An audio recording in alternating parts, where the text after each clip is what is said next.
Hey everybody, this is Jax back in Macca. I am Macca, and welcome back to Armchair Analyst. I think that's what I'm going to call this. Anyway, it's been a few months. The last time I did one of these was when Atlus's yearly sales report came out, and there hasn't really been anything I wanted to talk about since then. However, there's something I want to talk about. Tokyo Mirage Sessions Sharp FE Encore, that's a mouthful, debuted with only 18,797 copies sold in Japan in its first week, which is worse than the Wii U version opened with. The Wii U version opened with 23,000 units. That ain't great. It's not great. It's not. There's by no stretch of the imagination is this good sales number. I want to go over some of the general response. The first thing, as I was kind of touching on there, is some people are saying, well, the game still sold well. It didn't. Even for Japan, these are not good numbers. 20k units is pretty low on the general first week sales average figure, whatever the hell, for games in Japan. It's low on the spectrum. Depending on the game, these could be solid numbers. For Atlus, however, Strange Journey Redux sold better than this. Strange Journey Redux sold 61,000 units in its first week.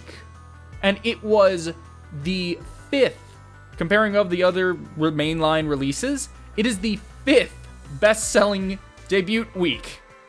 Strange Journey Redux sold 61,000 units. Still better than this.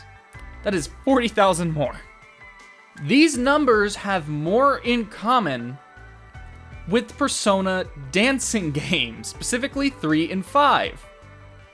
And those games sold collectively 65,000 units in its first week.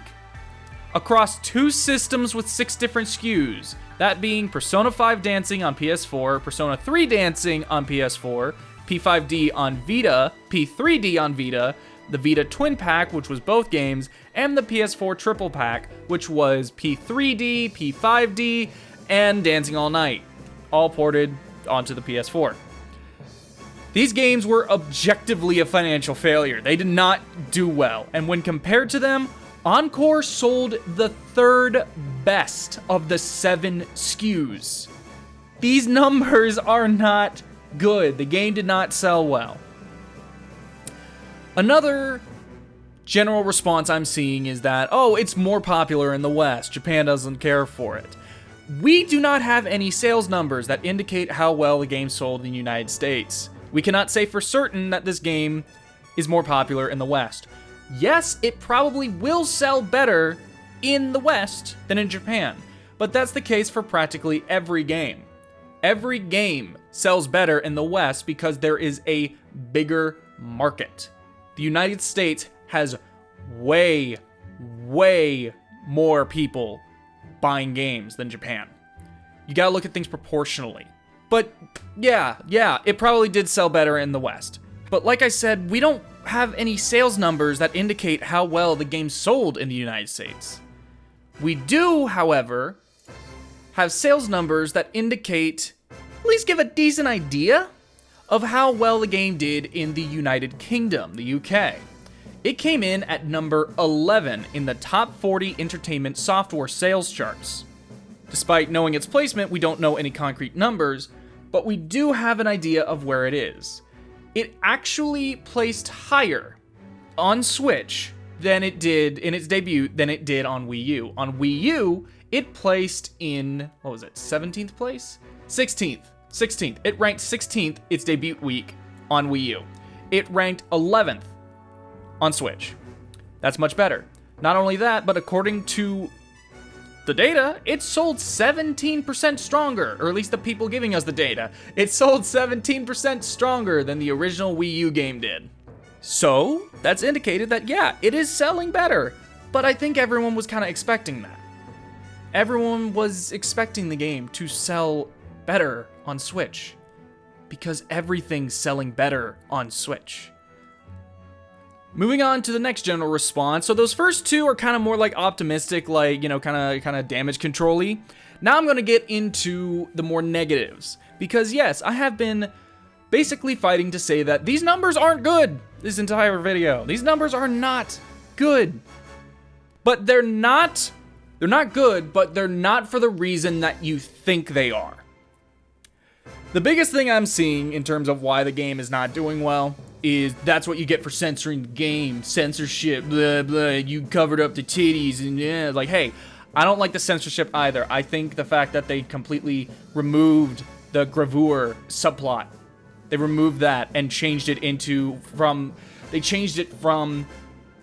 a real aspect of idol culture, something that idols have to do, and that they are pressured and forced to do, and that's something you gotta do if you wanna be an idol. I don't like the fact that in the West, they changed that from something that is distinctly Japan, that is distinctly about idol culture, something exclusive to Japan, and in some parts, South Korea. They went and changed it to, oh, I'm camera shy. I'm camera shy. I'm just a little scared of the camera. I don't like that. I don't like that. I also think some of the censorship in terms of the boobies, now I don't fucking care. I don't fucking care about the boobies, but what I will say is I think the censorship with this is ridiculous. I think how they did it is ridiculous. And I also think it's a bit overkill to take a game that is not dubbed and instead go back into the Japanese sub, or in the Japanese audio, bring the Seiyu back in and have them re-record their lines so that instead of her saying, I'm 17, she now actually says, I am 18. I think that is overkill if you're going to be doing censorship. I think that's ridiculous. But whatever. That's my feelings on the censorship. The censorship, I do not think, was a major factor in why the game isn't selling well. I think it played a role, but it is not a major factor. As one, we can't say for sure how big the crowd in Japan is that are upset by it. Yes, we do know that after it came out that the Switch version was going to be the censored American version, we know that the original Wii U version shot back up to #1 on the charts afterwards. But we don't know how many people that is exactly. We just know it shot back up to #1. Not only that, but just because someone went and bought it on Wii U doesn't mean they're not gonna get it on Switch. It's not just censorship bad. People don't like censorship. Don't censor shit. Don't censor shit. I made a bad pun. Anyway, it's more than that. It's more than that. You can't just say it's because of the censorship. That is the lazy reasoning. The last thing I'm seeing, last general response I'm seeing that I want to cover is there are people saying, oh, this isn't too surprising. And yeah, it's not. But it is. It's not surprising to you or me, but it is pretty damn clear it was surprising to Nintendo. Now, before I get into that, I just want to cover some other factors that, or at least one other factor that could be contributing to this, and I think this is one that is also a pretty major factor. I think this is the second biggest reason why the game's selling this well, or selling this poorly. It released the same day as Yakuza 7 and Dragon Ball Z Kakarot. Neither released on the Switch, but all three games are targeting the same general audience. All three games are targeting JRPG fans who like hyper-Japanese games. Yakuza 7 specifically has a turn-based combat system. Turn-based combat system with wacky, kooky hijinks. Fun. Though I will say those hijinks are mainly relegated to side quests as well as other stuff. It does embrace unique aspects of Japanese culture. Kakarot is an action RPG, so it's a different type of combat system. But it's also a bright and colorful game based on a known, hyper-famous IP with a pre-established, dedicated, and huge fan base. Tokyo Mirage Sessions is bright and colorful, has a turn-based combat system, tons of anime hijinks, and it embraces Japanese culture very heavily. However, unlike Yakuza 7 and DBZ, it does not have anywhere near as large of a pre-established fan base. Due to being originally released on the Wii U, so not many people could play it.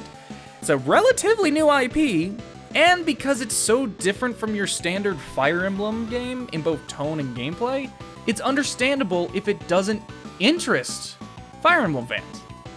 It is very similar to a lot of Atlus IPs, but just because Atlus has a pre-established fan base doesn't mean every game of theirs is going to be a success. Another major reason, and as I already kind of touched on, was the censorship. I already stated I do not believe it's a major factor for making it sell this poorly, but it is something I think does play some role. It might not be a major role, but it plays some kind of role. Another thing worth considering is that retailers might have been cautious to stock the game because of the controversy, but I still don't think it matters all that much, at least not as much as people say it does. People are whiny piss babies. Now, get back to what I was saying. The reason why I think Tokyo Mirage Sessions Sharp FE Encore did not sell very well is because Nintendo didn't fucking stock the game. The game sold out day one at the My Nintendo store and various other stores in Japan. The sell-through rate was 60 to 80%, which is higher than the original Wii U's release. While that's not amazing by any stretch of the imagination, it's still selling pretty decently. The problem is that not everyone can buy the game. The game is clearly selling above Nintendo's expectations because they only sent out so many copies. This is why I believe TMS is not bringing in, at least it didn't bring in good numbers in Japan in its first week. There are a number of factors, but the biggest reason is the fact that Nintendo didn't believe in the game. They didn't trust it. And knowing Nintendo, it could still lead somewhere. Even though this isn't selling amazingly well, it could still lead somewhere because it's sold above their expectations. I don't know if we'll get a TMS 2, but it could be more than just, oh, Nintendo re-released it and then they never talk about it ever again. They never acknowledge it. They act like this game didn't exist. Xenoblade 1, when that originally released in the West, they didn't release it for so long because they didn't think it was going to sell well. And by all accounts, they were sort of right. It still sold way above Nintendo's expectations. It sold pretty damn well. But it wasn't like god tier, like boom, blew out 1 million units, yada yada yada, all that stuff. But it still sold above Nintendo's expectations. And what happens next? Xenoblade X is announced at a Nintendo Direct worldwide. They make a big deal out of Xenoblade X. Xenoblade 2 is announced at the Nintendo Switch presentation event thingy back in January of 3 years ago. Xenoblade 2 goes on to be a million seller, which Nintendo had a huge push. Well, not huge, but they had a pretty damn good marketing push behind it. And all of this is because the original game sold beyond their expectations.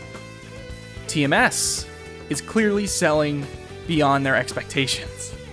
Additionally, the game is in the top 3 on the Japanese eShop. We don't have any numbers for the digital sales, so we don't know exactly how much it sold. But that's another thing. That's another part of this. What these numbers are is the first week physical sales. When we take into the digital sales, it could be much, much, much higher. And judging from the fact that it's in the top 3, beating out fucking Pokemon Shield, I think this game is selling better than people are giving it credit for. Tokyo Mirage Sessions Sharp FE Encore, that is a mouthful, and I am always going to say that, is a divisive game for numerous reasons. From the censorship fiasco to the game coming out very differently to what was originally shown, TMS was never going to be a major success. 18,000 units is not good, But it's not simply because no one wants the game. The reality is much more complicated than that.